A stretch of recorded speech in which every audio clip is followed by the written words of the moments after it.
এই কোরআনুল কারীমের সঙ্গে সংস্পর্শ যারাই পেয়েছিল তাদের মর্যাদা আল্লাহ বাড়িয়ে দিয়েছেন। কেমন করে যদি দৃষ্টান্ত আমরা নেই তাহলে মনে রাখতে পারি। দৃষ্টান্ত হলো রব্বুল আলামিন সর্বশেষ যে কিতাব নাজিল করেছেন মুহাব্বতের সাথে বলেন সেই কিতাবের নামটা কি? কিন্তু এই কোরআনুল কারীম সমস্ত কিতাবের চাইতে শ্রেষ্ঠ কিনা?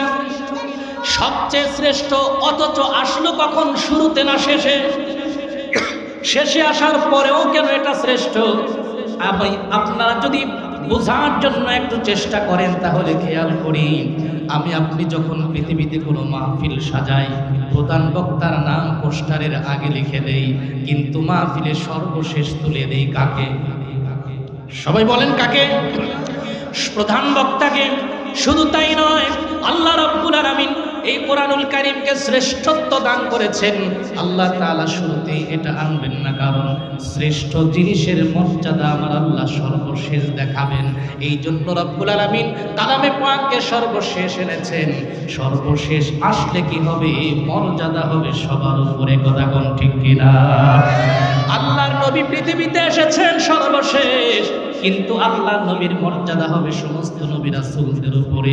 এই জন্য রব্বুল আলামিন জানায়া দিলেন, বান্দা আমি আল্লাহ রব্বুল আলামিন আমার কালামকে লাউহে মাহফুজে সংরক্ষণ করে রেখেছি। আমার জিবরাইলের মাধ্যমে কোরআনকে আমি 23 বছর পর্যন্ত আমার হাবিবের কাছে অল্প অল্প কিছু কিছু করে আমি নাজিল করেছি।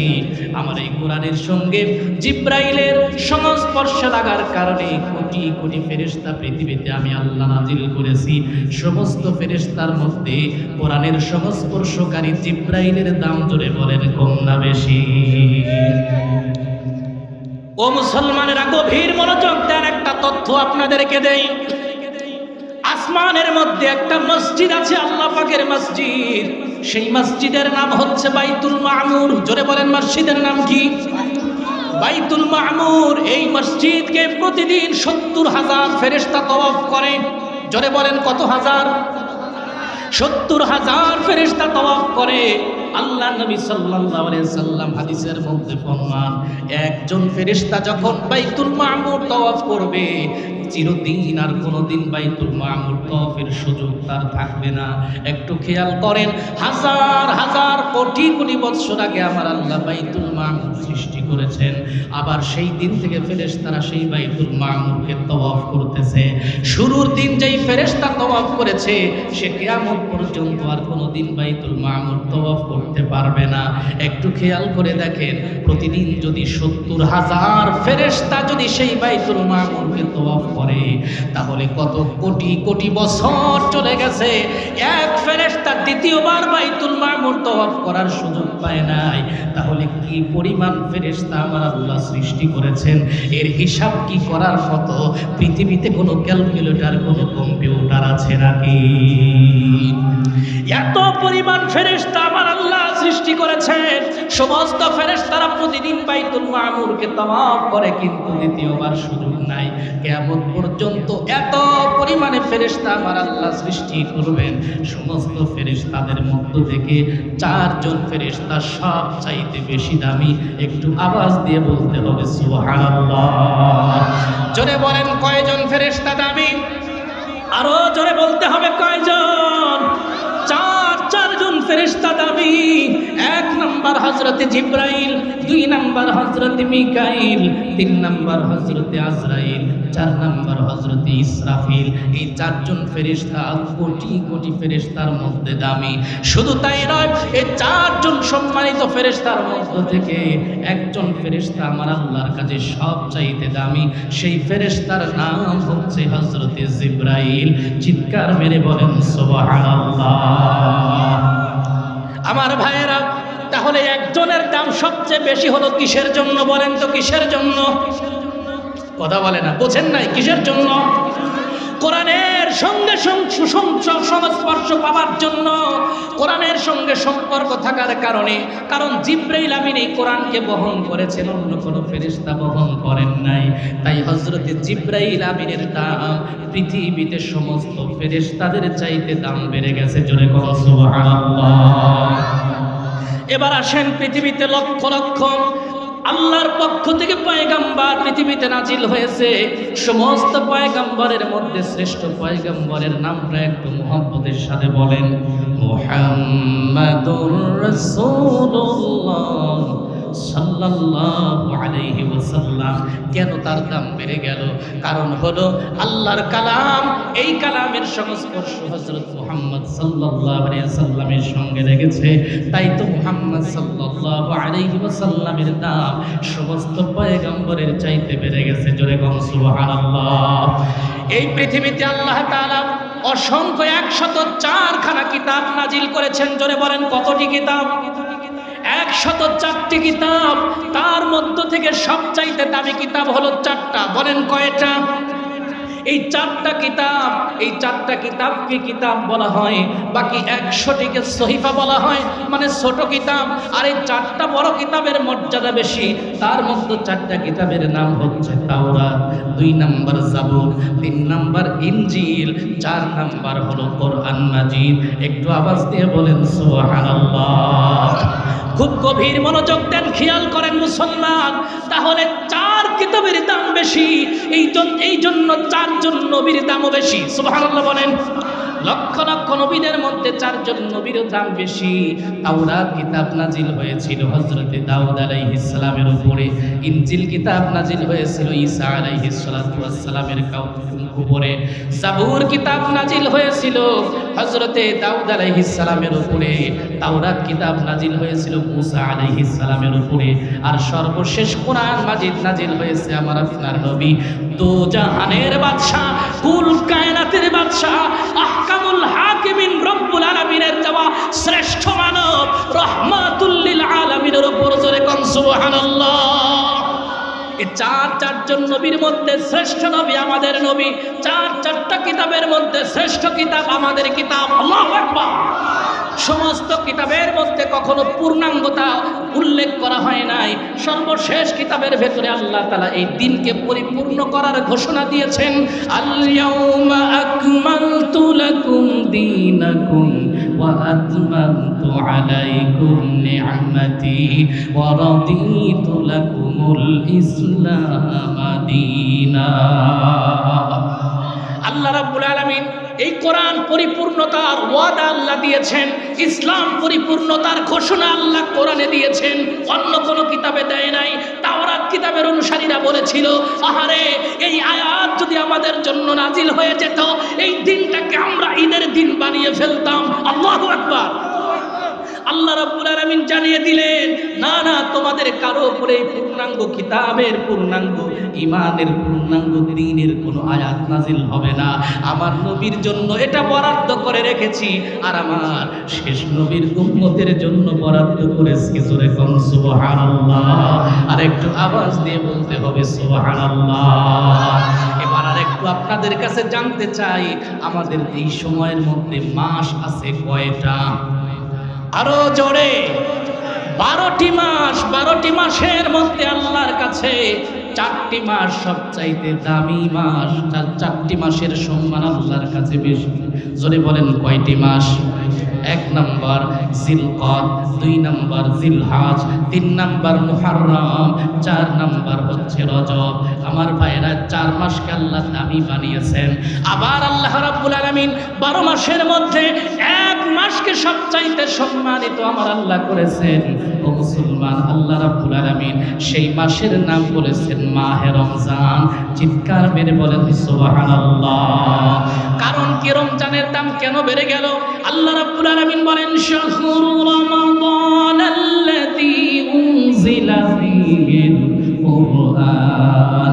রমজানের মাসের দাম এই জন্য বেড়ে গেছে কারণ এই মাসে কোরআন নাজিল করেছেন। জোরে বলেন কে? সেই জন্য রমজান মাসের দাম বেড়ে গেল। আবার যদি প্রশ্ন করি, হুজুর এই কোরআন যেদিন নাজিল হয়েছে সেই দিনের কি কোনো দাম আছে নাকি? আল্লাহ রাব্বুল আলামিন সেটার জবাব কোরআনুল কারীমে দিয়েছেন, ইন্না আনজালনাহু ফি লাইলাতিল কদর ওয়া মা আদরাকা মা লাইলাতুল কদর। একটু চিৎকার মেরে বলেন আল্লাহু আকবার। লাইলাতুল কদরের দাম আল্লাহর কাছে বেশি, কারণ লাইলাতুল কদরে কোরআন নাজিল করেছেন কে? শুধু তাই না, এক রাতের দাম আল্লাহ এত বাড়িয়ে দিয়েছেন, 1000 মাস যদি একটা মানুষ সারা রাত্রি জেগে সারাদিন জেগে যদি বান্দা বন্দেগী করে, দিনে রোজা রাখে, রাত্রিবেলা যদি বন্দেগী নফল নামাজ তাহাজ্জুদের নামাজ তেলাওয়াত করে, 1000 মাস পর্যন্ত তেলাওয়াত করলে, নামাজ রোজা করলে যত সওয়াব, শুধুমাত্র লাইলাতুল কদরে এক রাত্রি ইবাদত করলে আমার আল্লাহ তার চাইতে বেশি সওয়াব দান করে দেয়। তাহলে বলেন এটা কিসের বরকত? কথা বলে না, কিসের বরকত? আরো জোরে বলেন কিসের বরকত? মনে রাখতে হবে এটা কোরআনের বরকত। কোরআনের বরকতের জন্য ফেরেশতাদের দাম বেড়ে গেছে, কোরআনের বরকতের জন্য লাউহে মাহফুজের দাম বেড়ে গেছে, কোরআনের বরকতের জন্য কলমের দাম বেড়ে গেছে, কোরআনের বরকতের জন্য নবীর দাম বেড়ে গেছে, কোরআনের বরকতের জন্য মাসের দাম বেড়ে গেছে, কোরআনের বরকতের জন্য রাতের দাম বেড়ে গেছে। জোরে কোন সুবহানাল্লাহ। শুধু তাই নয়, এই কোরআনের বরকতের জন্য শেষ নবীর সর্বশেষ উম্মতেরা এত পরিমাণ দাম বেড়ে গেছে, আল্লাহ রাব্বুল আলামিন জানিয়ে দেয়, এর বান্দা এই কোরআন তোমাদের কাছে আছে। অন্য নবীর উম্মতেরা যদি তাদের কিতাব পড়তো, তারা যদি নেক আমল করত, একটা নেক আমল করলে তাদের নেক আমলের পরিমাণে একটি মাত্র নেকি আল্লাহ দান করত। কিন্তু তোমাদের কাছে এই কোরআন থাকার কারণে নেক কাজ করবা একটা, আমার আল্লাহ পাশে দিয়ে শূন্য লাগে 10টা নেকি দান করবেন। জোরে কোন সুবহানাল্লাহ। তাহলে নেক কাজ করব কয়টা? একটা। সওয়াব হবে কয়টার? 10টার। জোরে বলেন সওয়াব হবে কয়টার?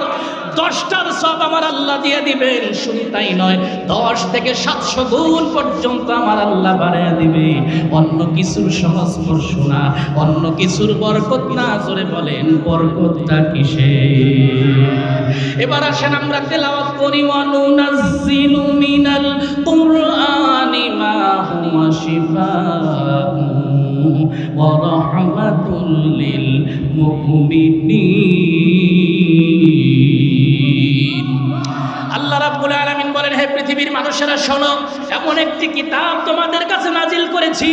ও মুমিনেরা, তোমরা যদি এই কোরআনকে গ্রহণ করে নাও, তাহলে বিশ্বাসীদের জন্য, ঈমানদারের জন্য আমার এই কোরআন 1 নাম্বার হচ্ছে তাদের জন্য ভ্যাকসিন, 2 নাম্বার হচ্ছে এই কোরআন তাদের জন্য রহমত। একটু চিৎকার মেরে বলেন সুবহানাল্লাহ। আল্লাহ রাব্বুল আলামিন 1 নম্বরে মুমিনদের জন্য কোরআনকে বলেছেন ভ্যাকসিন। ইংলিশে বলা হয় ভ্যাকসিন, বাংলায় বলা হয় ঔষধ। ও মুসলমান, আরবিতে বলা হয় শিফা। পৃথিবীর মানুষের যত ধরনের রোগ হতে পারে, হোক সেটা শারীরিক রোগ, হোক সেটা মানসিক রোগ, হোক সেটা আত্মার রোগ, যে কোনো রোগ হতে পারে। মানুষ যদি সুস্থ হতে চায়, 1 নম্বর ঔষধের নাম আওয়াজ দিয়ে সবার মুখে বলতে হবে, ঔষধের নামটা কি? কিন্তু আমরা দেখলাম কি, খুব মনোযোগ দিবেন, দেখলাম কি, আমার আল্লাহ যে কোরআনকে ভ্যাকসিন বানিয়ে পৃথিবীর মানুষের কাছে পাঠিয়েছেন, যখন করোনা ভাইরাসের মহামারী ছড়িয়ে পড়ল, তখন এই মানুষগুলোকে কোরআন থেকে দূরে সরানোর জন্য মাদ্রাসাগুলো পর্যন্ত বন্ধ করার ষড়যন্ত্র হলো। আওয়াজ দিয়ে বলতে হবে কথা ঠিক কিনা? ভ্যাকসিন আবিষ্কার করবে আল্লাহ না আমেরিকা? কথা বলেন। আমার মাহফিলে বসলে কথা বলতে হবে, নাহলে বাড়িতে ঘুমান যান।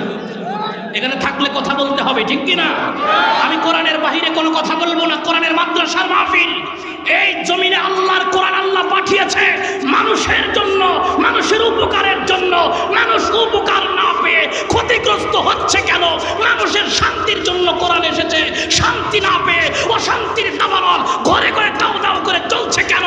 একমাত্র কারণ হলো, যে কোরআন শান্তির জন্য এসেছে, সেই কোরআন শান্তির জন্য আমরা গ্রহণ করি নাই, তাই গজব পড়েছে, শান্তি উঠে গেছে, ঠিক কিনা? তাহলে ভ্যাকসিন নাজিল করবে কে? জোরে বলেন কে? রোগ দেওয়ার মালিক জোরে বলেন কে? রোগ যদি আল্লাহ দেয়, ঔষধ দিবেন কে? এখন রোগ দিয়েছেন আল্লাহ, আমরা ঔষধ খুঁজি আমেরিকার কাছে। রোগ দিয়েছেন আল্লাহ, ঔষধ খুঁজি চায়নার কাছে। রোগ দিয়েছে আল্লাহ, ঔষধ খুঁজি ইউরোপের কাছে। রোগ দিয়েছে আল্লাহ, ঔষধ খুঁজি আমরা কোম্পানির কাছে।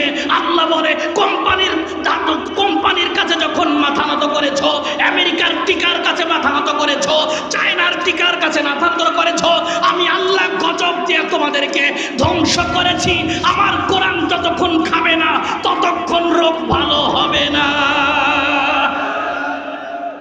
বিশ্বাস হয় কি হয় না? আমি কি প্রমাণ দিব? জোরে বলেন, প্রমাণ কি দিব? আমার ভাইয়েরা খেয়াল করেন, করোনা মহামারীর সময়ে যখন মাদ্রাসা বন্ধ, শুধু নয় স্কুল পর্যন্ত বন্ধ হয়ে গেল, মাদ্রাসা বন্ধের ষড়যন্ত্র হলো, কিন্তু আমার আপনার এই বাংলার দামাল বাংলার আলেম ওলামারা, তৌহিদি জনতা, মুসলমানেরা মানুষের আইন কখনো মানে নাই, বৃদ্ধাঙ্গুলি প্রদর্শন করে, রাষ্ট্রীয় বিধানকে বৃদ্ধাঙ্গুলি প্রদর্শন করে জীবনের রিস্ক নিয়ে এই মাদ্রাসাগুলি খোলা ছিল। কথা কোন ঠিক কিনা? কারণ আমরা জানি আমাদের রোগ দিয়েছেন আল্লাহ, ঔষধ দিবেন আল্লাহ। আল্লাহর ঔষধ ছেড়ে যখন বাংলার ভ্যাকসিনের পিছে দৌড়ায়, তখন রোগ ভালো হবে না, বরং সারাক্ষণ শুধু চুলকানি ব্যারাম করবে। এ কথা কোন ঠিক কিনা?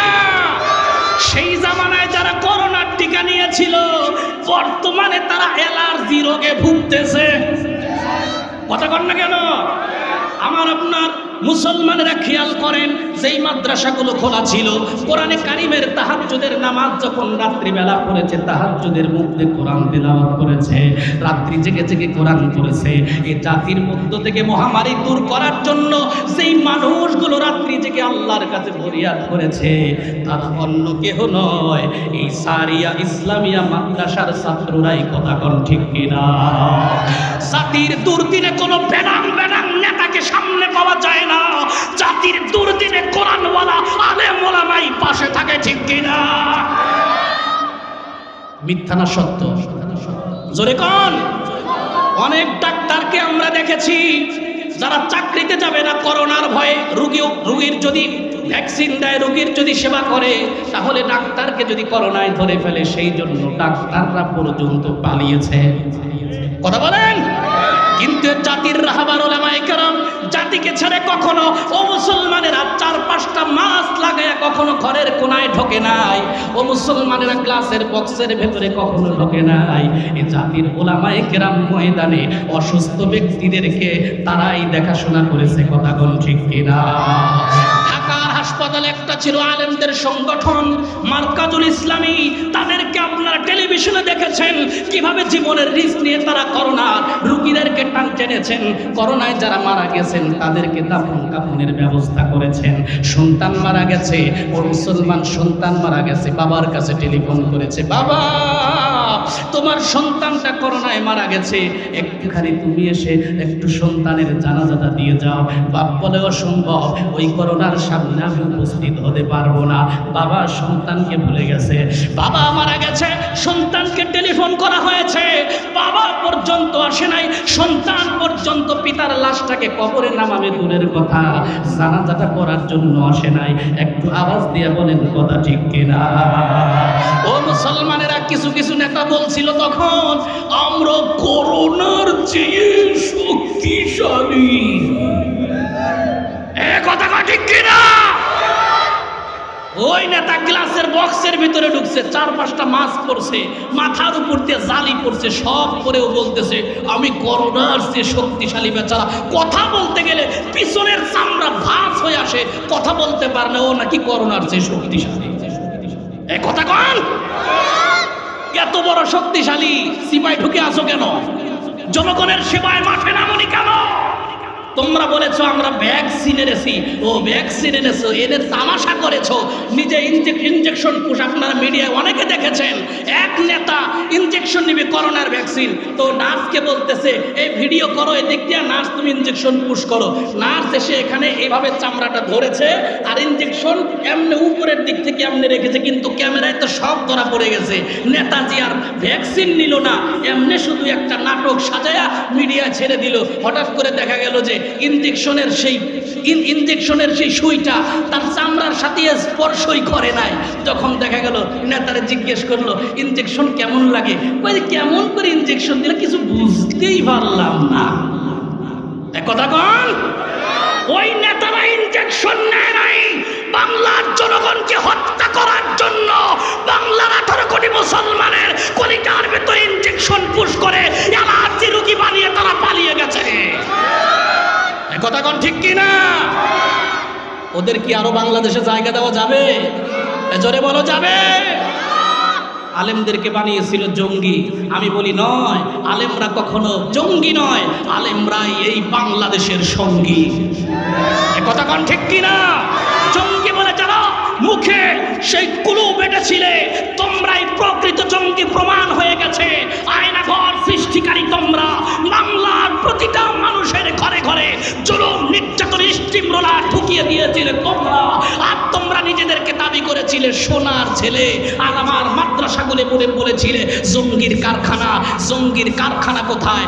জনগণ দেখেছে। কথা কোন ঠিক কিনা? এই কোরআনের সঙ্গে যারা গাদ্দারি করেছে তারা কি পৃথিবীতে টিকেছে না ধ্বংস হয়েছে? জোরে বলেন, ধ্বংস হয়েছে নাকি? অবশ্যই ধ্বংস হয়ে গেছে। একটু দৃষ্টান্ত নেন। আমরা বলেছি করোনার সময় আমরা মুসলমানদের কি করতে হবে করোনা থেকে বাঁচার জন্য। ওরা আমাদেরকে ফর্মুলা দেয় 3 বেলা সাবান দিয়ে হাত ধোও। কয় বেলা? কথা বলেন না, কয় বেলা? আমরা তাদেরকে বলেছি তোমরা 3 বেলা সাবান দিয়ে হাত ধোয়ার সবক দাও, আর আমরা 5 ওয়াক্ত নামাজে ওযু করি। এই কথা কোন? মুসলমানের জন্য কোরআন ভ্যাকসিন, দুনিয়ার কোনো ভ্যাকসিনের দরকার? কথা বলে দরকার? মুসলমানের ভ্যাকসিন কি? 5 ওয়াক্ত নামাজ তুমি পড়ো, 5 বেলা ওযু করবা, 5 বেলা তোমার হাত পরিষ্কার হবে। তাহলে আমেরিকার 3 বেলার প্রেসক্রিপশন কেন নেব? কোন দরকার নাই, বৃদ্ধাঙ্গুলি দেখিয়েছি। কথা কোন ঠিক কিনা? এই আমরা শুধু 5 বেলা নয়, আমরা তো তাহাজ্জুদের জন্য ওযু করেছি, হয়ে গেল 6 বেলা। ঠিক কিনা? ইশরাক নামাজের সময় ওযু করি, হয়ে গেল 7 বেলা। আওয়াবিন পড়ার সময় ওযু করি, হয়ে গেল 8 বেলা। আবার সালাতুদ দুহা, ও মুসলমানেরা, 8টা 9টার পরে আবার 2 রাকাত 4 রাকাত নামাজ পড়ি, আবার হয়ে যায় 9 বেলা। মুসলমানেরা কমপক্ষে 9 বেলা ওযু করে। শুধু তাই না, ফাঁকে ফাঁকে কোরআন তেলাওয়াত করে, এই জন্য করতে হয় ওযু, হয়ে গেল 10 বেলা। একটা মুসলিম কমপক্ষে 10 বেলা ওযু করে। যারা 10 বেলা হাত ধোয়, মুখ ধোয়, পা ধোয়, ওরা কি আমেরিকার 3 বেলা হাত ধোবার সবক নিতে পারে নাকি? কোন পাগল, মাথা খারাপ পাগল যে আসলেই পাগল। আমরা জানি পা লম্বা, ওরা তো ওদের পা মনে হয় আসলেই গোল। কারণ গোলালু ছাড়া তো আর এইরকম ধরনের কথা বলতে পারে না যে 3 বেলা সাবান দিয়ে হাত দাও, করোনা থেকে বাঁচবা। এই কথা কোন? ওরা বলতে পারতো 5 ওয়াক্ত নামাজ পড়ো, সুন্দরভাবে ওযু করো, তোমরা করোনা থেকে বেঁচে যাবা। এই কথা বলে নাই, বরং মসজিদকে তারা বন্ধ করেছে। সমস্ত মুসল্লিদেরকে আটকায়া দেয়া 3 জন মুসল্লির অনুমতি জারি রেখেছে। এই কথা কোন ঠিক কিনা? একজন ইমাম, একজন মুয়াজ্জিন, একজন মুসল্লি। কথা কোন? এর বাইরে কেউ মসজিদে ঢুকতে পারে না। কত বড় জারুয়া দেখেন। এই জারুয়ারা কি আমাদেরকে করোনা থেকে বাঁচানোর জন্য আইন করেছিল, না করোনায় মারার জন্য আইন করেছে? যদি বাঁচানোর জন্য আইন করতো তাহলে বলতো বেশি বেশি মসজিদে যাও। কথা বলেন, বেশি বেশি রবকে সিজদা দাও। যেই রব মহামারী পাঠিয়েছে, ওই রবের কাছে কান্না করলেই মহামারী দূর হবে। নতুবা মহামারী দূর করার মতো পৃথিবীর কোনো দার্শনিক বৈজ্ঞানিক কোনো ক্ষমতা দল পৃথিবীতে নাই, নাই, নাই। ঠিক কিনা? ওরা আমাদের কোরআন থেকে দূরে সরানোর চেষ্টা করেছিল, সফল হয়েছে বটে। বাইতুল্লাহ শরীফ পর্যন্ত ওরা বন্ধ করেছিল। আওয়াজ দিয়ে বলেন কথা ঠিক কিনা? কিন্তু এ বাংলার পৃথিবীর মানুষেরা বুঝিয়ে দিয়েছে, তোমরা বাইতুল্লাহ বন্ধ করতে পারো, মসজিদ বন্ধ করতে পারো, কিন্তু আমাদের হৃদয় থেকে আল্লাহর নাম বুঝতে পারবে না, কোরআন তেলাওয়াত বুঝতে পারবে না। আল্লাহর পাখিরা পর্যন্ত বাইতুল্লাহ শরীফ তাওয়াফ করেছে, মানুষ যখন তাওয়াফ বন্ধ করেছে। কথা কোন ঠিক কিনা? যুগে যুগে পৃথিবীর মানুষেরা আল্লাহকে ভুলে যেতে পারে, পশু পাখি কখনো আল্লাহকে ভুলে যায়? ইউসাব্বিহু লিল্লাহি মা ফিস সামাওয়াতি ওয়া মা ফিল আরদ। আসমানে যারা আছে, জমিনে যারা আছে, কুল কায়নাত যারা আছে, সবাই একমাত্র শুধুমাত্র তাসবিহ পড়ে। জোরে বলেন কার? সেই জন্য আমার আপনার কোরআন মানা দরকার। জোরে বলেন আছে না নাই? খুব খেয়াল করেন মুসলমান, শুধু তাই নয়, আমরা যে এতবার ওযু করেছি, আল্লাহ রাব্বুল আলামিন আমাদেরকে বলেছেন ওয়া নুনাজ্জিলু মিনাল কুরআনি মা হুয়া শিফা ওয়া রাহমাতুল লিল মুমিনিন।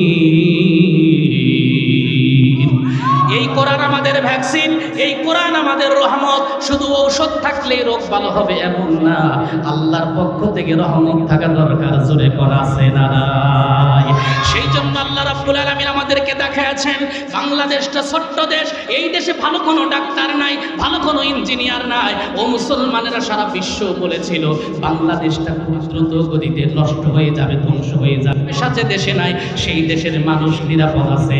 পার্শ্ববর্তী ভারত, যাদের এত ক্ষমতা, এত ক্ষমতা, ওদের শ্মশানগুলোতে এত আগুন জ্বলেছিল যে মানুষগুলোকে পোড়ায় মারবে সেটারও জায়গা নাই। পুরা ভারত জুড়ে শুধু আগুন আর আগুন। কথা কোন ঠিক কিনা? ইউরোপ, আমেরিকায়, চায়নায় মৃত্যুর মিছিল শুরু হয়েছিল। ও মুসলমান, কারণ একটাই, ওরা কোরআন ছেড়ে দিয়েছিল। আমরা কোরআন ধরেছি, বাঁচিয়ে রেখেছেন। জোরে কনকে যদি মানো কোরআন আল্লাহর, যদি মানো কোরআন আল্লাহর, বলেন যদি মানো কোরআন আল্লাহর, যদি মানো কোরআন আল্লাহর, এই পৃথিবীর শব্দ আকাশ সবই যদি হয় তার, তবে ফিরে এসো কোরআনের আলোকিত পৃথিবীর সন্ধানে, তবে ফিরে এসো কোরআনের আলোকিত জীবনের সন্ধানে। শঙ্কামুক্ত আলোর পৃথিবী পাবে তুমি উপহার। ঠিক কিনা?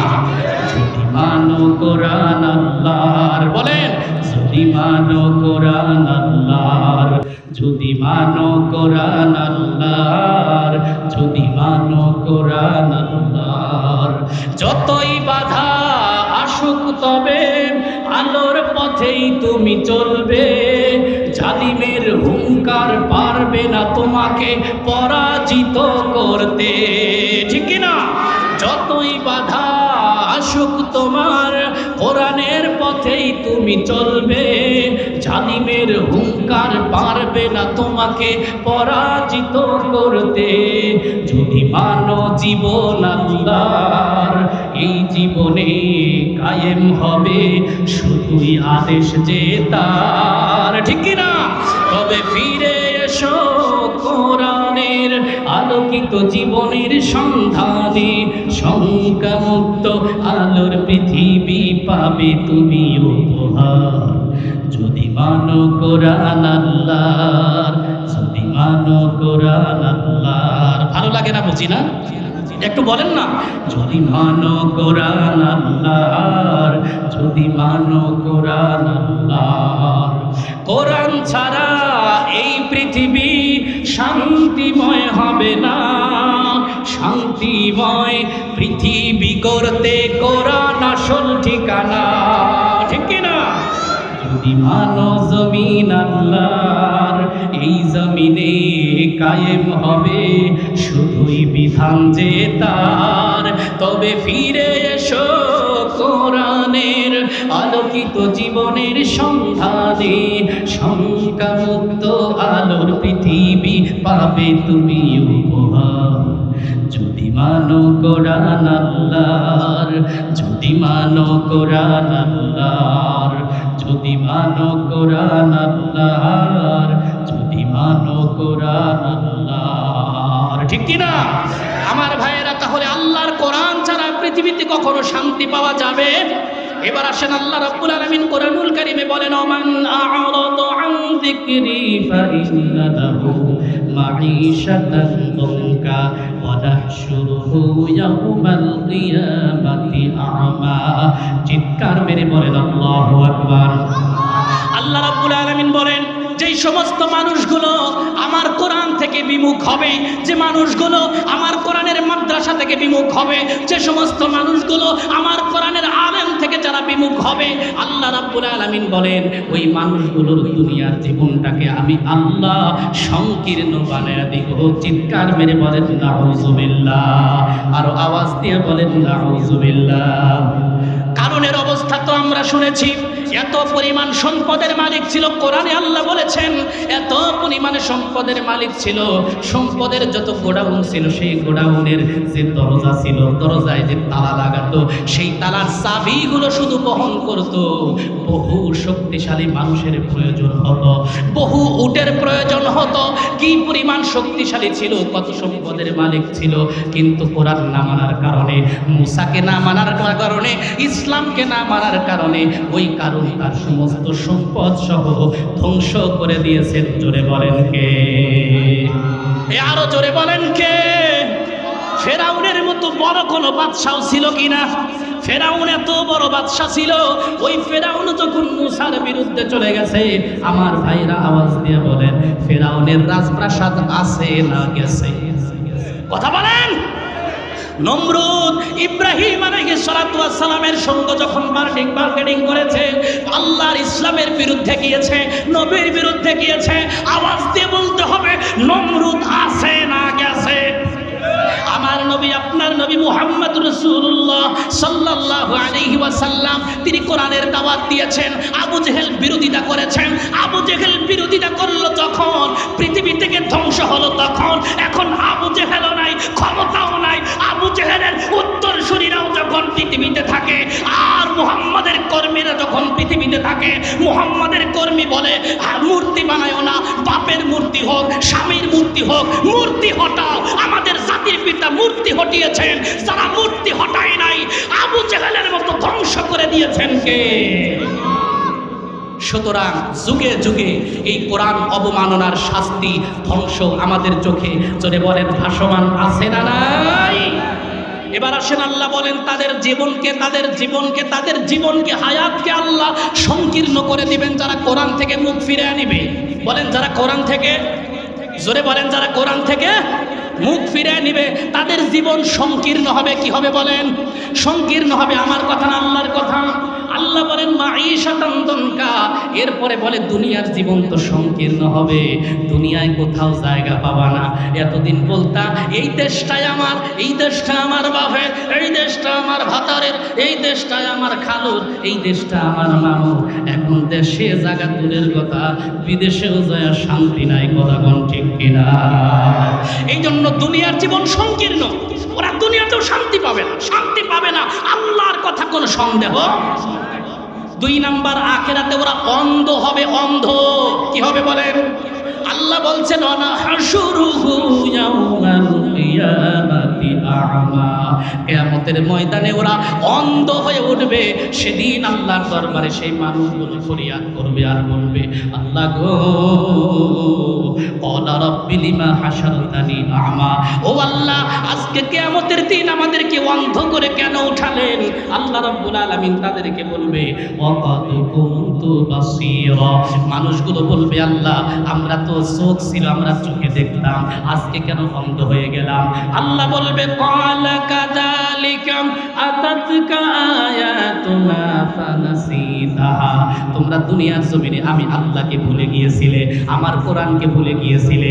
আমার কোরআনটাকে সংবিধান বানানোর জন্য আমি তোমাদের জন্য পাঠিয়েছি, আমার কোরআনকে সংবিধান বানাও নাই। সংবিধান বানিয়েছো তুমি কার্ল মার্কস আর লেনিনের তৈরি করা এই জমিনের মানব রচিত সংবিধান। তুমি সংবিধান বানিয়েছে আমেরিকা, ইউরোপ, আমার কোরআনের সংবিধান তুমি মানো নাই। এই জন্য আজকে কিয়ামতের ময়দানে আমি আল্লাহ তোমাকে অন্ধ বানিয়ে উঠিয়েছি। জোরে কর নাউজুবিল্লাহ, আর একটু আওয়াজ দিয়ে বলেন নাউজুবিল্লাহ। আচ্ছা, আপনারা বুকে হাত দিয়ে সত্যি কথা বলেন তো, এইটা কার কথা? সবাই বলে এটা কার কথা? এই কথার মধ্যে কি রাজনীতি আছে? কথা বলেন, রাজনীতি আছে? তাহলে যারা মনে মনে ভাববে হুজুর রাজনীতি করতেছে, মনে রাখবেন আল্লাহর কথা যদি রাজনীতি হয় এটাই আসল রাজনীতি। এ কথা কোন ঠিক কিনা? আল্লাহ যে কথা বলেছে ওটা যদি তোমার মানতে কষ্ট হয়, সেটাকে বৃত্তাঙ্গুলি দেখিয়ে যদি তোমার মন গড়া আইনকে যদি তুমি মানো, আমি বলবো তুমি নিঃসন্দেহে কাফের, নিঃসন্দেহে কাফের, কোনো সন্দেহ না। আল্লাহ বলছে তোমাকে আমার কোরআনকে তুমি তোমার সামনে রাখো। তোমার ব্যক্তি জীবন, পারিবারিক জীবন, সমাজ জীবন, তোমার রাষ্ট্রীয় জীবন, আন্তর্জাতিক জীবন, সব জায়গার কথা বলে দিয়েছেন কে? সব জায়গার সমস্যার সমাধান কে দিয়েছেন বলেন?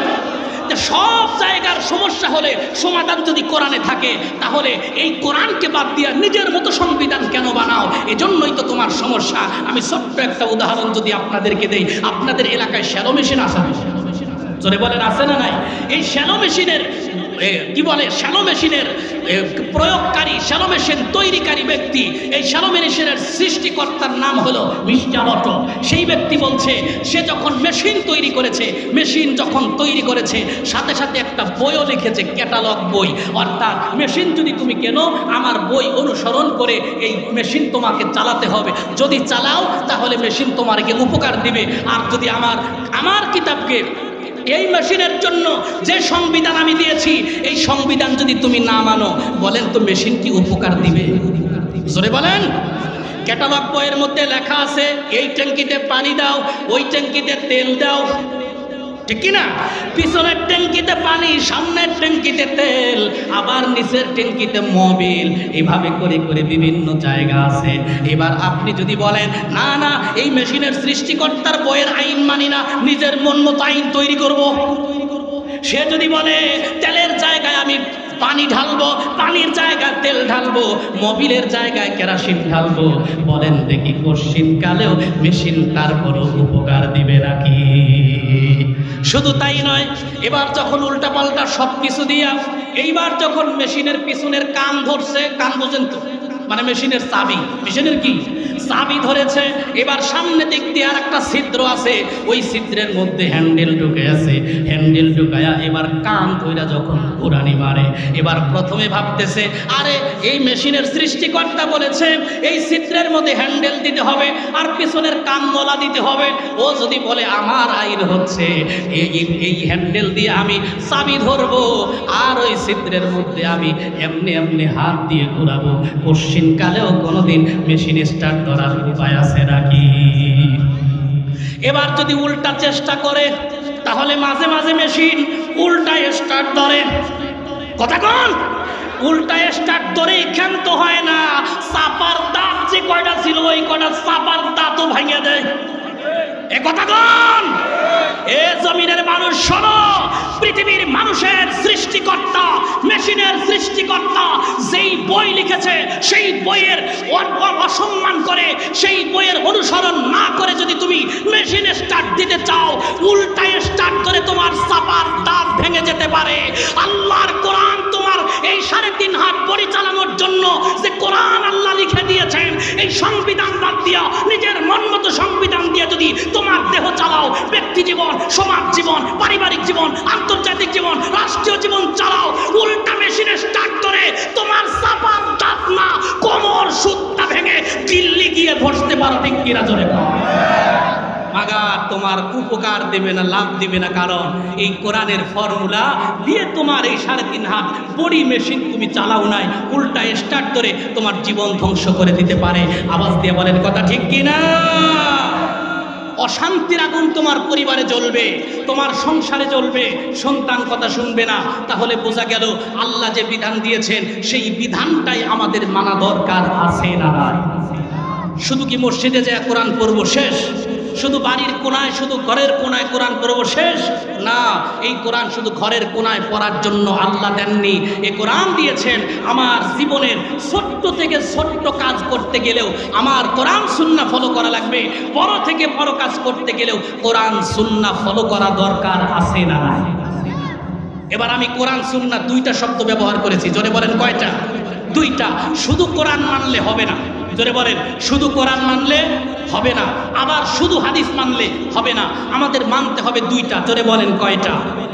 আল্লাহর নবী সাল্লাল্লাহু আলাইহি সাল্লাম বলেন তারাকতু ফীকুম আমরাইন, 2টি জিনিস তোমাদের কাছে রেখে যাচ্ছি, লান তাদিল্লু মা তামাসসাকতুম বিহিমা, কখনোই পথভ্রষ্ট হবে না যদি এই 2টা জিনিসটা তোমরা আঁকড়ে ধরো। 1 নাম্বার কিতাব আল্লাহ, আল্লাহর কিতাব তথা কোরআন, 2 নাম্বার সুন্নাত রাসূলি, আল্লাহর নবীর সুন্নাত তথা হাদিস। তাহলে কোরআন এবং সুন্নাহ 2টার সমষ্টি আমার আপনার জীবন পরিচালনা করতে হবে। কেউ যদি বলে আমি আহলে কোরআন, শুধু কোরআন মানি হাদিস মানি না, সে কখনো ঈমানদার হতে পারে না। এ কথা বলেন ঠিক কি না? খুব খেয়াল করেন এটা। আবার কেউ যদি বলে আমি শুধু আহলে হাদিস, আমি কোরআন মানি না, শুধু হাদিস মানি, সেও কখনো ইমানদার হতে কথা বলে না, ইমানদার হতে পারে না। ইমানদার হতে গেলে দুইটা জিনিস ধরতে হবে, বলেন কয়টা? আরো জোরে, জোর হলো না। দুইটা জিনিস, এক নাম্বার, সবাই এক নাম্বার কোরআন, দুই নাম্বার হাদিস, সুন্নাহ দুই নাম্বার সুন্নাহ। তাহলে এক নাম্বার কোরআন, দুই নাম্বার সুন্নাহ। সেই জন্য আমাদের আহলে কোরআন হওয়া যাবে না, আহলে হাদিস হওয়া যাবে না, আমাদের হওয়া লাগবে আহলুস সুন্নাহ ওয়াল জামাআহ। কোরআন এবং হাদিসের সমষ্টিতে আল্লাহ নবী যেভাবে চলতে বলেছেন এটাই হলো পূর্ণাঙ্গ ঈমান। কথা কোন ঠিক কিনা? এখন আহলে কোরআন কিছু ভাই আছে, ওরা বলে আমরা শুধু কোরআন মানি, হাদিস মানি না। কেন? বলে কোরআনই তো আমাদের জন্য যথেষ্ট। আচ্ছা, ওনারা বলে যে কোরআনই তো যথেষ্ট, বুঝলাম, কোরআনে কি হাদিস মানার কথা আছে? ও মুসলমান বলেন দেখি, কোরআনে হাদিস মানার কথা আছে না? জোরে বলেন আছে না নাই? এক নাম্বার দলিল নেন, আল্লাহ রাব্বুল আলামিন বলেছেন আতিউল্লাহ ওয়া আতিউর রাসূল ওয়া উলিল আমরি মিনকুম। এক নাম্বার তোমরা আনুগত্য করো আল্লাহ, জোরে বলেন কার? দুই নাম্বার আনুগত্য করো রাসূলের, জোরে বলেন কার? তাহলে এক নাম্বার আনুগত্য আল্লাহর, তার মানে কোরআন, ঠিক কিনা? দুই নাম্বার আনুগত্য রাসূলের, তার মানে হাদিস। ও মুসলমানেরা, এইভাবে আল্লাহ তাআলা কোরআন এবং হাদিসের কথা বলেছেন। আর একটা আয়াতে আল্লাহ রাব্বুল আলামিন বলেছেন মা আতাকুমুর রাসূলু ফাখুযুহু ওয়া মা নাহাকুম আনহু ফান্তাহু। আল্লাহ কোরআনে বলেন আমার রাসূল যেটা তোমাকে ধরতে বলেছে সেটা ধরো, সুবহানাল্লাহ। যেটা ছাড়তে বলেছে, নিষেধ করেছে, সেটা ছেড়ে দাও। তাহলে কথাটা কার? তাহলে আল্লাহর নবী আমাদেরকে যা ধরতে বলবেন তা ধরতে হবে, ঠিক কিনা? তাহলে আল্লাহর নবী আমাদেরকে যা ধরতে বলবেন তাই ধরা লাগবে। আল্লাহর নবী বলেছেন কোরআন মানো, কোরআন মানি। আল্লাহর নবী হাদিস বলেছেন হাদিস মানো, আমরা হাদিস মানি। তাহলে এই আয়াতের মধ্যেও প্রমাণ হয়ে যায় শুধু কোরআন মানলে হবে না, নবীজি যা মানতে বলেছেন তাই মানা লাগবে। নবীজি কোরআন মানতে বলেছেন, হাদিস মানতে বলেছেন, তাই আমরা কোরআন হাদিস মানি। একটা মানলে আর একটা না মানলে সে কখনো মুমিন হতে পারে না। এক কথা বলেন ঠিক কি না? কথা বুঝছেন তো? এবার আসেন আমরা কোরআনের কাছে আবার চলে যাই। আল্লাহ পাক রব্বুল আলামিন এই কোরআনকে আমাদের জন্য দিক নির্দেশনা বানিয়েছেন। এবার আসেন আমরা কোরআনের কিছু ফজিলত শুনি। আমরা অল্প সময় কিছু কথা শুনলাম, খেয়াল করেন আল্লাহ রাব্বুল আলামিন এই কোরআন আমাদেরকে কেন দিয়েছেন, কোরআন পাঠ করলে আমাদের উপকার কি? এক নাম্বার উপকার, এই কোরআন হচ্ছে আমাদের জন্য হেদায়াত। জোরে বলেন কোরআন আমাদের জন্য কি? হুদাল লিন্নাসি ওয়া বাইয়িনাতিন মিনাল হুদা ওয়াল ফুরকান। জোরে বলেন আল্লাহু আকবার। আল্লাহ বলছেন মানুষের জন্য হেদায়াত এই কোরআন। জোরে বলেন কি? কোরআন যদি মানুষের জন্য হেদায়াত হয়, কেমন করে হেদায়াত? একটুখানি টাচ দিয়ে খেয়াল করেন মুসলমান, কষ্ট দিব না। হযরতে ওমর রাদিয়াল্লাহু তাআলা আনহু কেমন ধরনের কাফের ছিলেন ইসলাম গ্রহণের আগে। দেখেন আবু জেহেল যখন বলল, ও মুসলমানেরা খেয়াল করেন, আবু জেহেল বলল দারুন নাদওয়া বৈঠক, সংসদে বৈঠক সে তৈরি করলো। সংসদের মধ্যে বৈঠক করে বলল মুহাম্মদকে কোরআন প্রচার করতে দেওয়া যাবে না। কি করা যায়? শয়তান বুদ্ধি দিল, মুহাম্মদকে হত্যা করে ফেল। শয়তানের বুদ্ধি অনুযায়ী মিস্টার আবু জেহেল ডাক দিয়া বলে, কে আছো? কোন পালোয়ান আছো? আমার এই জামানার ভাতিজা মুহাম্মদকে হত্যা করে কল্লাটা এনে আমার কাছে এনে দিতে পারবে? কে আছো? একটুখানি দাঁড়িয়ে যাও। হযরতে ওমর তখন দাঁড়িয়ে গেলেন, চিৎকার মেরে বলেন নাউযুবিল্লাহ। আমি এক নাম্বার শিক্ষা দিচ্ছি কোরআন যে আমাদের হেদায়াত। খেয়াল করেন কোরআন কেমন করে হেদায়াত। মুহাম্মদের কল্লা আনতে দাঁড়িয়ে গেল ওমর। কে বলেন? ওমর দাঁড়িয়ে বলতেছে, এই যে টাঙ্গা তরবারি, ও মিস্টার আবু জেহেল, মুহাম্মদের কল্লা কেটে আপনার সামনে হাজির করব, অনুমতি দেন। এইবার 100 লাল উটের পাগল পারা হয়ে মুহাম্মদের কল্লা আনতে এইবার হযরতে ওমর যখন চলে গেল, ওমর যেতে যেতে হঠাৎ করে রাস্তার মধ্যে একজন ডাক দিয়ে বলে, ওমর কোথায় যাও? বলে মুহাম্মদের কল্লা আনতে। 100 লাল উট পাবো, এত দামি সম্পদ পাবো, এটা হাতছাড়া করা যায় না। ওমরকে ডাক দিয়ে বলে, মুহাম্মদের কল্লা আনতে যাচ্ছ? ওই মুহাম্মদের কাছে তো তোমার বোন ফাতেমা কল্লা বিক্রি করে দিয়েছে। সুবহানাল্লাহ বলবেন না? আমি কিন্তু মজা পাইতেছি না, আপনারা সহজস্পর্শভাবে সুন্দরভাবে কথার আওয়াজ দিচ্ছেন না। আমি একটা জিনিস পয়েন্ট খেয়াল করার জন্য বলছি, এই কোরআন যে আমাদের দুনিয়াতেও উপকারী, আখিরাতেও উপকারী, কোরআন ছাড়া যে আমাদের শান্তি মুক্তি কিছুই থাকবে না, দুনিয়াও না আখিরাতেও না, এটা বোঝা দরকার আছে না? আমাদের শান্তি যদি পেতে হয়, এক নাম্বার হেদায়াত পাওয়া লাগবে। হেদায়াত কিভাবে পাবো? কোরআন পড়ে পাবো। হেদায়াত কিভাবে পেয়েছেন হযরতে ওমর, সেটা বলছি, খেয়াল করেন। হযরতে ওমর বলে কি, আমার বোন কোরআনের কাছে মাথা বিক্রি করেছে, মুহাম্মদের কাছে মাথা বিক্রি করেছে। বলে হ্যাঁ, তাহলে মুহাম্মদের কল্লা আনার আগে আমার বোনের কল্লা আগে নিতে হবে।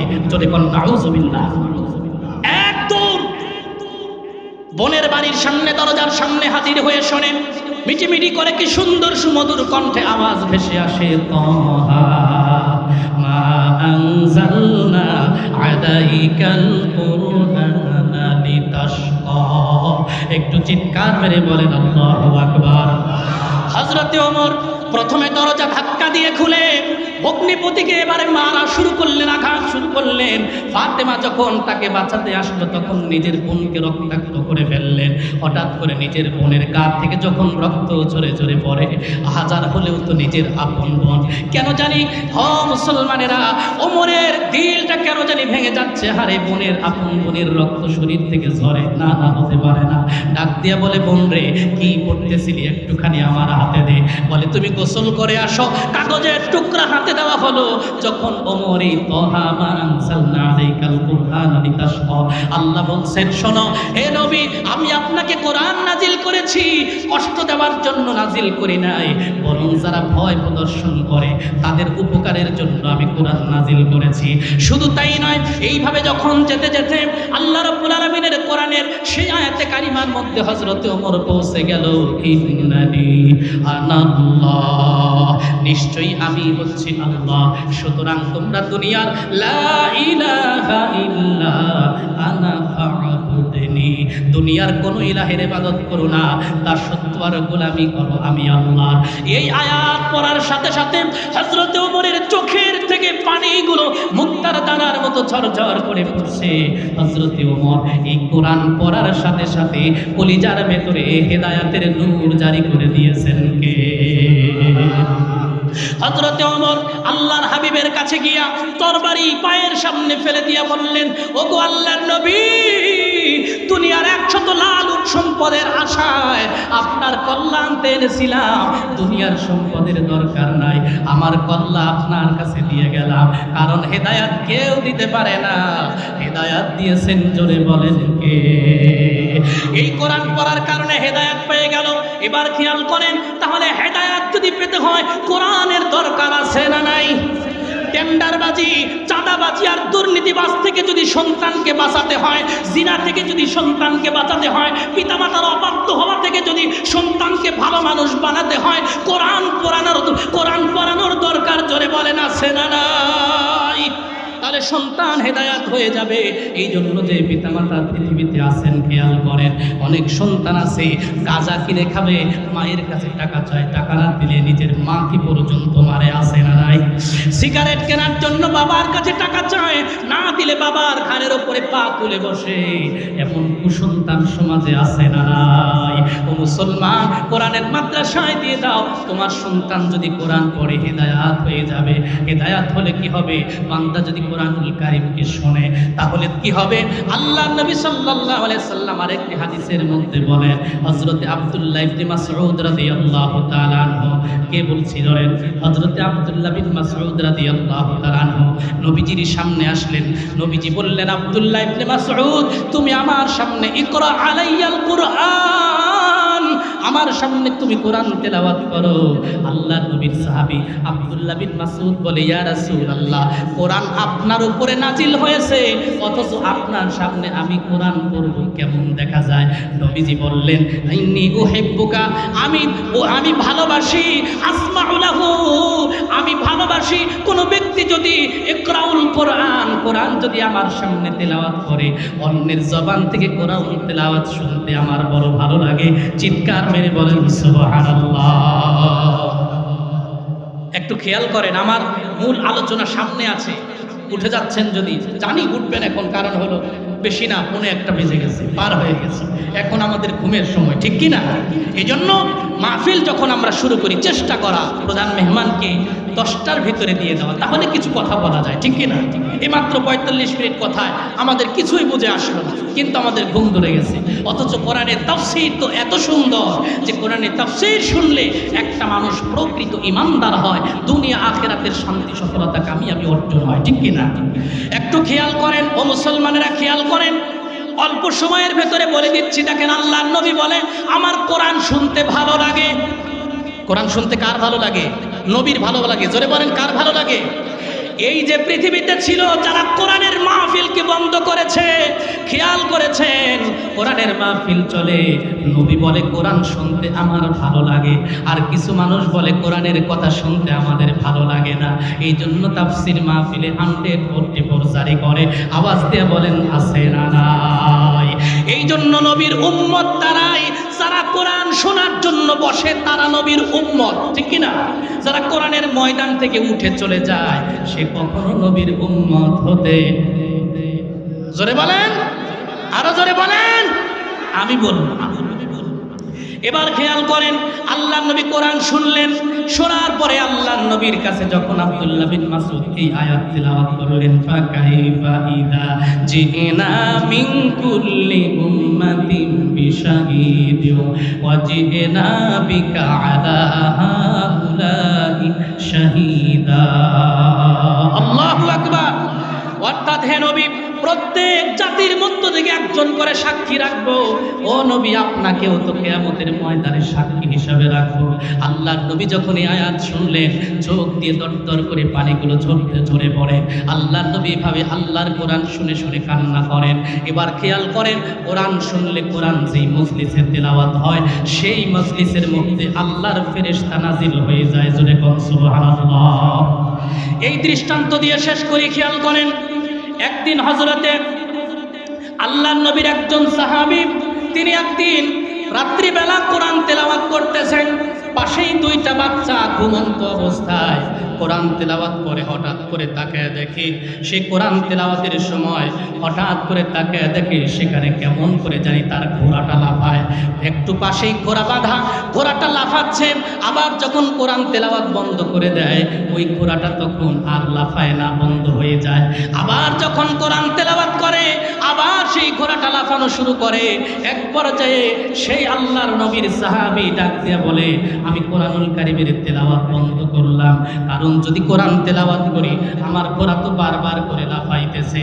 উসাইদ বিন হুযাইর, ও মুসলমানেরা, উসাইদ বিন হুযাইর সেই সাহাবীর নাম। তিনি বলেন, আমার সন্তানগুলোর উপরে যদি ঘোড়ার পাগুলো লেগে যায়, আমার সন্তানগুলো তো মৃত্যুবরণ করবে, আঘাত পাবে। সেই জন্য আমি কোরআন পড়া বন্ধ করে দিলাম। সকালবেলা আমি আল্লাহর নবীর সামনে হাজির হয়ে গেলাম, ডাক দিয়া বললাম, ইয়া রাসূলুল্লাহ, রাত্রিবেলা আমি আল্লাহর কোরআন তেলাওয়াত করতেছিলাম, সূরা বাকারা থেকে তেলাওয়াত করতেছিলাম, হঠাৎ করে আমার ঘোড়াটা বারবার করে লাফাতে শুরু করলো। এক পর্যায়ে আমার ঘোড়া যখন এত পরিমাণে লাফাচ্ছিল, পাশে আমার সন্তানগুলোর উপরে পাড়া পড়ে যাবে, এই ভয়ে আমি কোরআন পড়া বন্ধ করলাম। ইয়া রাসূলুল্লাহ, কেন এটা হলো, কেন এটা হলো?